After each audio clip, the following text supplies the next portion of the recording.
အားလုံးပဲမင်္ဂလာပါရှင် MTT ကွန်ပျူတာထိန်းသိမ်းစင်တာကနေပြန်လည်ကြိုဆိုပါရှင်ဒီနေ့မှာက Text and Data Function 10ခုအကြောင်းကိုရှင်းပြပေးပါမယ်ဒီ Text and Data Function လေးတွေကလုပ်ငန်းခွင်မှာအသုံးဝင်တဲ့အတွက်ဒါလေးတွေကလေ့လာထားတဲ့နေပေါ့နော်အဲ့တော့ Name Function မှာလဲဆိုတော့ Upper Function ဆိုတာကတဲ့ All Capital Letters စကားလုံးတွေကိုအားလုံးကိုအကြီးပုံစံပြောင်းပေးရပါတော့အဲ့တော့ဒီမှာဆိုရင် Original Data က Small Letter လေးနဲ့ရေးထားတာဒါလေးတွေကို Upper Function သုံးပြီးတော့မှာတော့ဒီမှာ all capital letters ပုံစံလေးပြောင်းကြည့်မယ်ပေါ့နော်အဲ့တော့ equal upper ဆိုပြီးတော့ upper function လေးခေါ်လိုက်မယ်အဲ့တော့ဒီနေရာမှာသူ့ရဲ့ function argument ကတစ်ခုပဲကိုပြောင်းချင်တဲ့စာသားလေးကိုတွားပြီးတော့ထောက်ပေးရုံပဲအဲ့တော့ဒီ original data လေး MTT လေးကိုမတို့တွားထောက်လိုက်တယ်ပြီးရင် green baby enter ခေါက်လိုက်တဲ့အခါမှာသူ့ရဲ့ဒီ small letter လေးတွေက capital letters လေးတွေအဖြစ်ပြောင်းသွားရပါတော့နောက်တစ်ခုကကျတော့ lower function ကကျတော့ upper နဲ့ဆန့်ကျင်ဘက်ပေါ့နော်သူကကျတော့ဒီလိုမျိုး capital letter ဖြစ်နေတဲ့စကားလုံးတွေကို small letter အဖြစ်ပြောင်းချင်တဲ့အခါမှာသုံးရတဲ့ function ဒါကြောင့်မလို့ equal lower ဆိုပြီးတော့ကျတော့ဒီနေရာမှာ result လေးထုတ်ကြည့်မယ်ပြီးရင်ကိုပြောင်းချင်တဲ့စာသားလေးကိုတွားထောက်လိုက်မယ်အနာခေါက်လိုက်တဲ့အခါမှာသူ့ရဲ့စကားလုံးလေးတွေက small letter အဖြစ်ပြောင်းလဲသွားတာပေါ့နော်နောက်တစ်ခုကကျတော့ proper function ဆိုတာက first letter capital ပထမစကားလုံးလေးပဲအကြီးပုံစံလေးပြောင်းပေးရပါတော့အဲ့တော့ဒီစာသားလေးကိုမတို့ proper function လေးသုံးပြီးတော့ပြောင်းကြည့်မယ် equal proper ဆိုပြီးတော့သူ့ရဲ့ function လေးကိုခေါ်လိုက်မယ်ပြီးလို့ရှိရင်သူ့ရဲ့စာသားလေးကိုတွားထောက်လိုက်မယ်အနာခလိုက်တဲ့အခါမှာဒီမှာ M အကြီးရယ် C အကြီးရယ် D အကြီးရယ်ဒီလိုပုံစံလေးပေါ့နော် first letter capital ပုံစံလေးပြောင်းသွားတယ်နောက်တစ်ခုကကျတော့ len function ကကျတော့ space အပါအဝင်စကားလုံးတွေကိုရှင်းတွက်ပေးတဲ့ function ပေါ့နော်သူက space ကိုလည်းစကားလုံးတစ်လုံးအဖြစ်ယူဆတဲ့အတွက် space ကိုလည်းတစ်ဆိုပြီးတော့ရှင်းတွက်ပေးတယ်ဒါဆိုရင်ဒီစာသားလေးကိုဘယ်နှလုံးရှိလဲလို့ရှင်းတွက်ကြည့်မယ်အဲ့တော့ len function လေးကိုခေါ်လိုက်မယ် equal len ဆိုပြီးတော့နောက်ကိုရေးတွက်ချင်တဲ့စာသားလေးကိုတော့ထောက်လိုက်မယ်အနာခေါက်လိုက်တဲ့အခါမှာ28ဆိုတဲ့အဖြေလေးရပါတော့ဒါဆိုရင်ဒီစကားလုံးလေးကိုအမတို့ space ကိုပါထည့်ပြီးတော့ရေးတွက်ကြည့်လိုက်တဲ့အခါမှာ28လုံးရှိရပါတော့နောက်တစ်ခုကကျတော့ left function ဆိုတာကဘယ်ဘက်ကစကားလုံးလေးကိုဖော်ပြပေးတဲ့ function ပေါ့နော်ဒါဆိုဒီစာသားတွေကဒီမှာဘယ်ဘက်မှာရှိနေတဲ့ computer ဆိုတဲ့စကားလုံးလေးကို left function သုံးပြီးတော့ထုတ်ကြည့်မယ်အဲ့တော့ equal left ဆိုပြီးတော့ function လေးခေါ်လိုက်မယ်ပြီးရင်သူ့ရဲ့ function arguments ကနှစ်ခုရှိရပါတော့ text ရဲ့ number of characters ရဲ့ number of characters စကားလုံးအရေးအတွက်ပေါ့နော် text ကကိုသိချင်တဲ့စာသားလေးကိုတွားထောက်ပေးရမယ်အဲ့တော့ဒီမှာဒီစာသားလေးကိုတွားထောက်လိုက်တယ် comma number of character ဆိုတာကဒီ left function ကိုသုံးထားရဲဆိုရင်ဘယ်ဘက်ကစကားလုံးကိုရေးတွက်ပေးရမယ်အဲ့တော့ဒီမှာဆိုရင်ဘယ်ဘက်မှာ computer ဆိုတဲ့စကားလုံးကိုရေးကြည့်လိုက်တဲ့အခါမှာ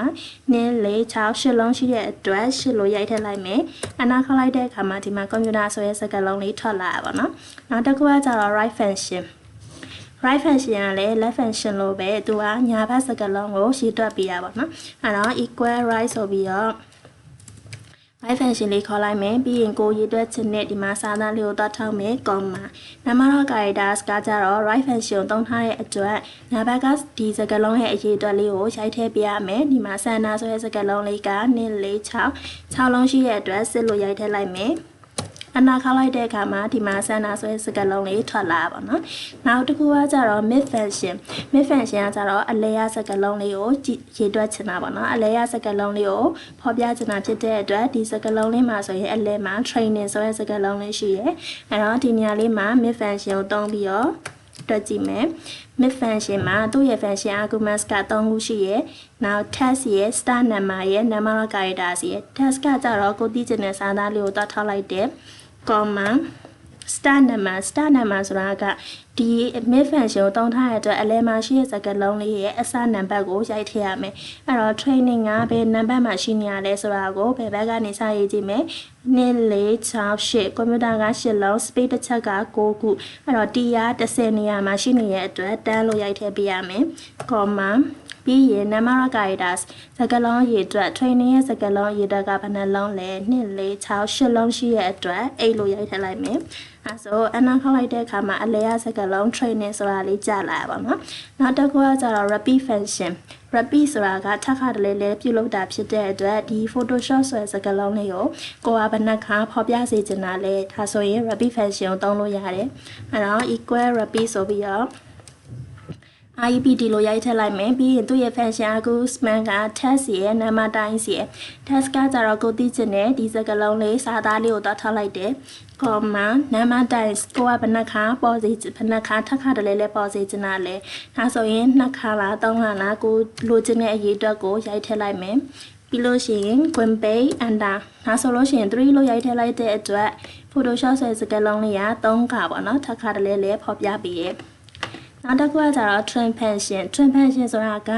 ဒီ space တွေများနေတာကို remove လုပ်ပြရပါတော့ဒီမှာဆိုလို့ရှိရင်ဒီစာသားလေးမှာဆိုရင် space တွေများနေတယ်ဒီ space တွေကို remove လုပ်ကြည့်မယ်အဲတော့ဒီနေရာလေးမှာ equal trim ဆိုပြီးတော့ရိုက်ထည့်လိုက်မယ်